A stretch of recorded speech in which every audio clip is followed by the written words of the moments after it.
السلام عليكم ورحمة الله وبركاته waxaan waa idin salaamay kulligiin waana idin soo dhaweynayaa caawa waxaan rabaa inaan ka hadlo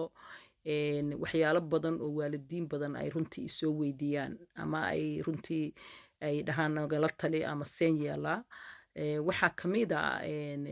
ilmuhu inaysan wax maqlaynin ama iskuulka diidaan ama mataqaanaa ay qalqaali yihiin oo aysan fariisanayn ama wax maqlaynin okay say ku dhacdaa taas maxaa ilmahan sababta uu wax u maqlile yahay ma weydiinaa hadduusan noo sheego sababta uu wax u maqlile yahay maxaan kula talinaa ama maxaan ku dhahnaa ama se wax uga qabanaa ilmaha haddii intaad la talisid yacnihii uu ku diido ma tahay qof haysta rules ama shuruuc oo ilmihii kula dhaqmo mise waxaa tahay qof qayliya oo ilmihii had iyo jeer qayla mataqaanaa ka daba wada waxaan idiin sheegayaa in yaroo mataal ah ilmahan inuu ku diido oo aan yacnihii u nadiido sabab baa keenaysa ilmaha markaan inaga qaylo joogta ah aan wadno oo aanaan kula xisaabtaminin rules ama shuruuc aan guriga dhiganay oo aan wax jadwala noo degsanayn hadalkan wuxuu noqonayaa hadal maaragtay ku noqda ilmihii uu ku wareero waayo ilmuhu asaga wuxuu qabaa mar dhibaato badan qabo iskuulkii oo maaragta laga cadaadinayo oo ciyaalkii dhib ku qabo macallimiintii iyo duristii oo ku adag laga yaabo inuu macallimiin cunsuriin oo jiraan inuu xataa ilmuhu iskuulka laga buligareeyo oo ilmihii iskuulkii lagu dhibo baa dhici karta marka wuxuu u baahan yahay waalid dhegeysta oo dareenkiisa la socda markaas oo kale la fahmo marka ilmihii haddii uu mataqaanaa ka dhaga adaygo oo kaa dhaga adaygo oo aad qaylinaysid oo intuu kaa dhaga aad qaylisid marka waxa ka imaanaysa inay asaga dhaawac u geysato maskaxiyan ah mideeda kale ilmaha hadday iskuulka diidaan oo ilma iskuulka diidaa ay dhaheen iskuulkii ma aaday oo aad weydii sidaa dhahdeen maxaad iskuulka u aadaynin mataal wuxuuba ku yiriba mataqaanaa iskuulka waxa weeyaan ama surweel u gashan yahay buu nacay oo wuxuu yiri surweelkan ma rabo ama kabihii buu naco wuxuu yiri kabahaan gashanayaayo kabahaas kale ayaan yacnihii aan xiranaya markaan iskuulka taga ama aan ku dhowahay baan iska bixinaya waxaa laga yaabaa inuu intuu iloobay iska bixinin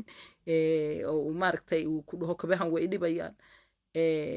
yacnihii sababta uu samaynayo macallimiintii baa soo dacwata oo dhahaysa kaba soo qaadba inay dhahaan macallimiintii maxad maaragtay ilmahaagii maanta waxa weeyaan wuxuu qabay kaba sports ama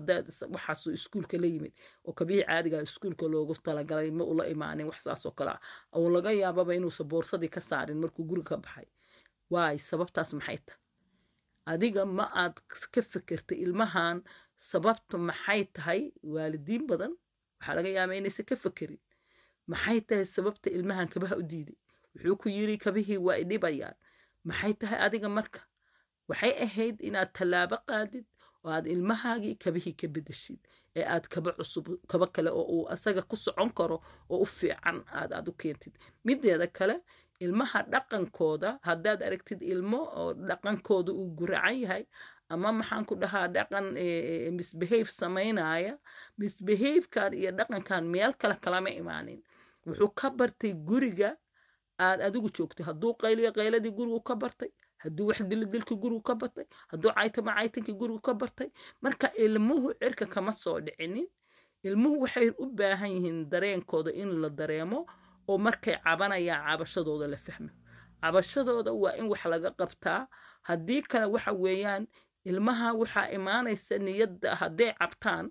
oo cabashada wax laga qabanin inay sida iskuulka diidaan baa imaanaysa waxaa imaanaysa inay yacnihii ay wax oo iskuulku raalli ka ahayn sameeyaan waxaa imaanaysa in niyaddu ka jabto oo iska dhaadhiciyo ku dhahayo cid ku kala jecel iyo cid ku qaymeynaysa oo baahidaada iyo cabashadaada wax ka qabanaysaa ma jirto kaba soo qaad marka ilmihii haddii uu gurigii uu dhaqdhaqaaq ka bilaabo ama wax ka sameeyo oo yacnihii uu qalqaali ka noqdo oo guriga wax ka sameeyo ama caytamo ama ilmaha kala dilo waa inaad ogaataa sababta uu u samaynayo maxay tahay maxaa ku kalifay waa inaan la soconaa waa inaan weydiisaa su-aal weydiisaa aan ogow ilmaha mitaal baan soo qaadanayna mitaalkaan soo qaadanayna waxa weeyaan ilmahan wuxuu dhashay asaga oo mataqaanaa fitr ah asagoo dembi lahayn buu dhashay asagoon waxba aqoon buu dhashay qofka ababinaayo oo wax baraya waa adiga kow ilmaha marka ugu horeysa waxaad bal fiirisaa fiiri ilmaha waxaad fiirisaa carabka haddaad soo bixisid carabkaaga ood bannaanka u soo saartid oo aad soo tiraahdid beebiga aad gacanta ilmaha yaraad gacanta ku haysaa muxuu samaynayaa kelmaddaa ma raba inaan sheego ii soo qora halkaa igu soo qora ilmaha markaad adoo halkaa ku haya carabkaaga soo saartid muxuu samaynaa ilmahaas muxuu samaynaa xagguu wax ka baranayaa xagguu actionka ka qaadaya muxuu baranayaa muxuu samaynayaa ilmahaas waa su'aal aan dad badan weydiiyo dadna waa gartaan dad badanoo aan garanno waa jiraan aniga waxaan rabaa arrintan inaanan ka jawaabin adinkaan idiin daynaya inaad iiga soo jawaabtaan oo aad komanka igu reebtaan ilmaha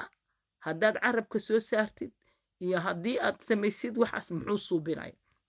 marka taa halkaasaan uga gudba waa su-aalaan idinka sugaayo aan ogaanayo mataqaanaa inaad iga soo jawaabtaan aan idinka sugaayo midada kale marka waxa waaye aan kusoo noqdo tii kaleeto ah ilmaha waxaa weeyaan markii aan waraysano oo aan ogaano waxa ay u baahan yihiin markiiba waxaa layna ka rabaa inaan wax ka qabano waa inaanaan suginin waa inaan ilmihii aan la soconnaa waxa uu baahidiisu tahay ilmihii wuxuu u baahan karaa waxaa laga yaabaa inuu maaragtay iskuulka u diido ama mataqaanaa wax kasta u diido iskuulka yacnihii ku duruusti ku adag tahay waxaa dhici karta in mataqaanaa buli lagu sameeyo waxaa dhici karta in macalimadii mataqaanaa uu ka cabsanayo waxaa dhici karta in jidkii xataa loo galaayo oo jidka loo galo dad ay jidka u galaan waad arkaysay wiilka yaroo soomaalida ah inta musqusha looga galay shalayto iyo maalmahan la wareejinayo sida wiilkaas yarka aad buu iga nixiyey runtii aan shoog uga qaaday sida loo ceejinayo marka ilmaheeni maalin kasta waxaas war baan idiin sheegaya wiilkayga ayaan waxaan ku iri maanta maad aragtay wiilka yar ee soomaaliga baan ku iri dhuunta weliba meel khatar ah halkaas meelaha si looga dhiman karo uu cunaha laga haayay haabuu yiri waan arkay waxaan dhahay adiga waqtigaagii waxaanu iskuulaadka kama jirin hooyo way jireen buu yiri laakiin saas yacni waxaan way jireen adiga maalin kasta iskuulka ka dhici jireen marka ilmuhu ka xoog badan yahay buu sidaa u gelayaa aniga had iyo jeer wiilkayga waa wanaysan jiray markuu iskuulka ka yimaada ma lagu dilaa ma lagu sameeyaa nin xoog lahoo dheer buu ahaa nin maskax badanna wuu ahaa wiilashaa daba yaaci jiray asaga weligii far looma qaadi jirin laakiin gabadhaydaa aad loo dhiibi jiray ayadana waxaa waaye dee hooyaa tahay waxaan leeyahay macallimiinta inta iska fiirisid feeraha ka garaac kii ku taabta adigu laakiin ha kala horumarin baan dhihi jiray far ha saarin waarid baa tahay maaragta ilmahaagiyo dee la bulingaraynaayo uma adkaysan kartid laakiin had iyo jeer ilmahaaga warayso waxaa dhahdaa ma lagu taabta maanta yaa ku taabtay yaa ku eegay yaa ku dhigtay yaa wax ku yeelay laakiin ilmahaaga waa inaad siisaa yacnihii isku kalsooni uu adiga wax kugu sheeganayo sex kalsoonida uga dhumaysaa ilmaha waxay uga dhumaysaa use wax kugu sheegan karin markaad qaylisid qaylada aan qaylinayno waxay keenaysaa in aan cunugu uusan yeelan kalsooni u wax noogu gudubsado waayo wuxuu isleeyahay maxay tahay waxba uma sheegayo laakiin qofkan had iyo jeer igu qaylinaysa had iyo jeer i cambaaraynaya had iyo jeer mataqaanaa wax idhahaaya had iyo jeer maaragtay aniga wax iga sheegaya ama aniga wax ileh wax uma sheegan karo marka ilmaheeni waxa weeye waxaan gaarayaa baan leeyahay heer uusan kalsooni nagu qaban uu wax noogu sheegto sababta waa qayladeenna iyo cambaaraynteena iyo inaan asaga eedayno qofka bini aadankana markii la eedeeyo wuxuu gaarayaa iskama kaa difaaci karayo waayo waa ilmo yara laakiin wuxuu gaarayaa inuu kaa aamusto oo wax kasta kaa qarsado meeshuu adiga kaaga soo hiran lahaa oo kaaga soo carari lahaa ilmihii wuxuu gaarayaa inuu wax naga qarsado waxaan leeyahay ilmaha ha la dhegeysto cabashadooda waxa laga qabto hadday wax ka cabanayaan wax alla waxay ka cabtaan markiiba adiga ka waari ahaan waa inaad wax ka qabataa waa inaad ogaataa ilmahan muxuu ka cabanaya markuu kuu sheego kudhaha kabihii waa i dhibeen surweelku waa iga yaryahay saanaa la igu galay saanaa la i yeelay ku dadaal inaa ilmaha cabashadiisa wax ka qabatid waana mahadsantihiin waan idin salaama asalaamu